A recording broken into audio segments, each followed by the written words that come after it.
प्रभु यीशु मसीह के नाम में आपको अनुग्रह, शांति और आशीष मिले। कई साल पहले एक व्यक्ति था, एक सेल्समैन था और एक अच्छी कंपनी के लिए काम करता था और उसकी पोस्टिंग एक बड़े शहर में हुई और उस कंपनी के लिए वो एक तौर से एक रेजिडेंट सेल्समैन उसी शहर में हो गया था और अच्छी पोस्ट पे था। उसके पास अच्छी टेरिटरी थी सेल्स के लिए और वो कंपनी के पैसे चुराता था, फर्जी बिल्स देके, और जिस प्रकार से वो कर सकता था वो कंपनी से पैसे चुराता था और कई लाख रुपए अब तक उसने इस प्रकार से बना लिए थे। अब ये बात तो सच है कि परमेश्वर ने हर एक व्यक्ति को विवेक दिया है, तो विवेक तो कचोटता है ना। जब भी आदमी गलत काम करता है, कहीं ना कहीं एक अंदर से आवाज आती है कि ये गलत चीज है। इसलिए कई लोग गलत काम, बुरे काम अंधेरे में करते हैं, सोचते कोई देख नहीं रहा है। तो ये क्या करता था, अपने विवेक की आवाज को दबाने के लिए या उस बात को नजरअंदाज करने के लिए अपने आप को बिजी रखता था और फिर रात को लेट तक मनोरंजन की जगहों पर जाता था और ऐसे मनोरंजन जो पापमय होते थे, और लेट रात तक रहता था और फिर अपना अगला दिन शुरू करता था। तो एक दिन उसको किसी होटल में रुकना पड़ा, शायद ट्रैवल कर रहा होगा, और सुबह उसको शेव करना था, अपनी दाढ़ी बनानी थी। तो पुराने स्टाइल का रेजर था, तो अगर किसी को ध्यान हो तो पुराने स्टाइल के रेजर में वो क्रीम को हटाना पड़ता है बार बार, जो शेविंग क्रीम का जो झाग होता है, और लोग कुछ सरफेस से, लेदर के सरफेस से भी उसको थोड़ा सा इस प्रकार से तेज कर देते हैं। तो उसके पास कोई अभी साधन तो था नहीं कि किससे वो, उसको स्ट्रॉबिंग कहते हैं इंग्लिश में, स्ट्रॉपिंग, सॉरी। तो उसको कोई साधन नहीं था, तो उसने क्या किया, इधर उधर देखा तो उसको एक बाइबल दिखी।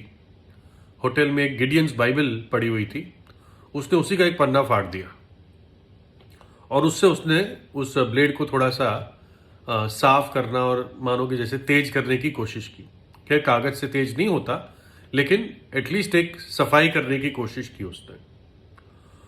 और जब उसने ये किया तो सडनली जब वो पेज उसके सामने आया तो एक वाक्य उसकी आंखों के सामने आया, उस पन्ने का, और वहां लिखा था कि पापों की मजदूरी मृत्यु है।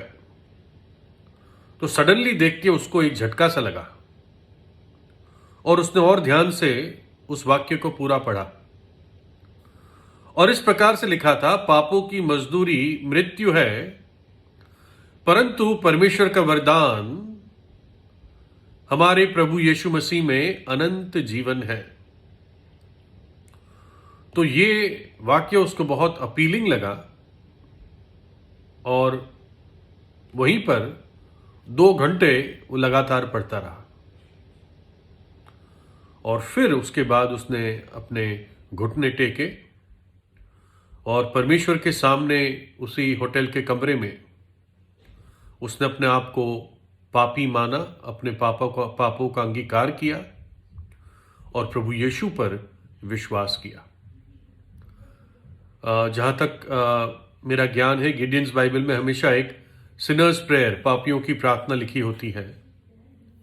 यानी कोई परमेश्वर से अपना संबंध ठीक करना चाहता है तो वो इस प्रकार से प्रार्थना करता है। ये प्रार्थना लिखी हुई थी, हे परमेश्वर, मैं मान लेता हूं कि मैं एक पापी हूं और मैंने तेरे विरुद्ध, केवल तेरे विरुद्ध ही पाप किया है। मैं विश्वास करता हूं कि प्रभु यीशु मसीह ने मेरे खातिर अपनी जान क्रूस पर दी, मेरे पाप के बोझ को उठा लिया और मेरे लिए अपना पवित्र लहू बहा दिया ताकि मेरे पाप धुल सके। तो प्रभु यीशु मुझ पर आप दया कीजिए, मेरे पापों को क्षमा कीजिए, अपने पवित्र लहू से मुझे धो दीजिए।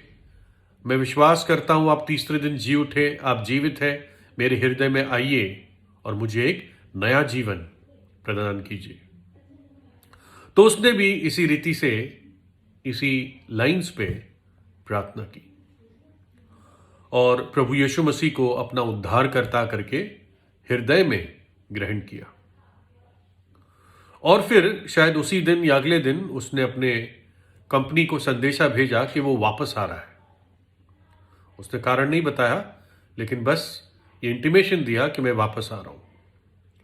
और वापस आके वो अपने बॉस या डायरेक्टर से मिला और उसको सारी कहानी बताई कि मैंने इतने समय से मैं पैसे चुराता आया हूं और मैंने इतने पैसे चुराए हैं और मैं अपने इस पाप को, इस गलती को मानने के लिए आपके सामने आया हूं और जो आपको ठीक समझे आप कीजिए, मैं आपके सामने हूं।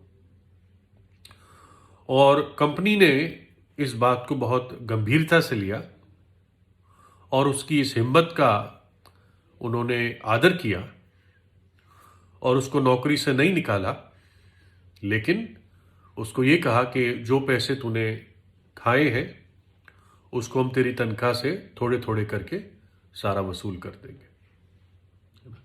और फिर पता चलता है कि यही व्यक्ति अपना बाकी जीवन जिस भी शहर में रहा, एक प्रभु यीशु का अच्छा गवाह बन के रहा, है ना।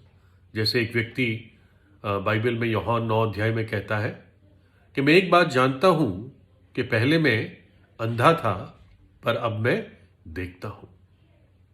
तो ये व्यक्ति मानो ऐसे कहता होगा कि पहले मेरा जीवन बुरा था, पापमय था, अंधकार में था, लेकिन अब मैं रोशनी में जीता हूं।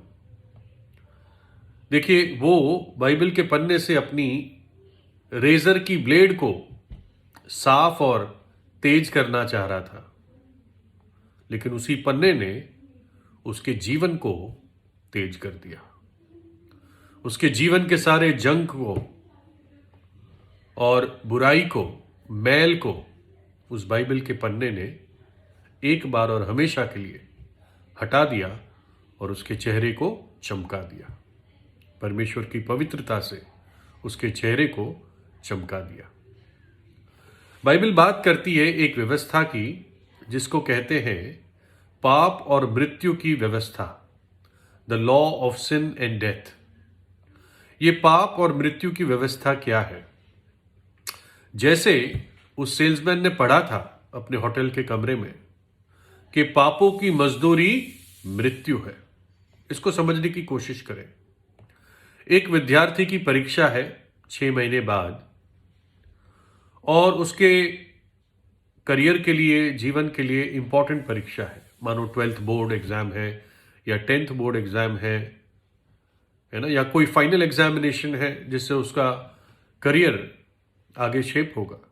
6 महीने हैं उसके पास, लेकिन 6 महीने वो तफरी करता है, मस्ती मजाक करता है, पढ़ता नहीं है और एग्जाम के 6 दिन पहले किताब लेके बैठता है और उसमें भी उसका मन नहीं लगता। तो रिजल्ट क्या होगा? रिजल्ट ये होगा कि वो बहुत मिजरेबली उसमें उसका परफॉर्मेंस होगा या वो फेल हो जाएगा। मानो कि एक एथलीट है, एक व्यक्ति जो दौड़ता है स्पोर्ट्स में, 100 मीटर 200 मीटर के डैश में दौड़ता है और उसको मालूम है कि एक उसका स्पोर्ट्स प्रोग्राम आने वाला है, एक स्टेट लेवल या नेशनल लेवल की रनिंग कंपटीशन में उसने भाग लिया है, लेकिन वो ओवर ईटिंग करता है, बहुत खाता है, इनफ एक्सरसाइज नहीं करता, ओवरवेट हो जाता है और दौड़ने का दिन आ जाता है। क्या होगा? वो जीतेगा? नहीं जीतेगा। मानो आप गाड़ी चला रहे हैं और आंख बंद करके गाड़ी चला रहे हैं, तो क्या होगा? एक्सीडेंट होगा। तो इसलिए इतना आसान है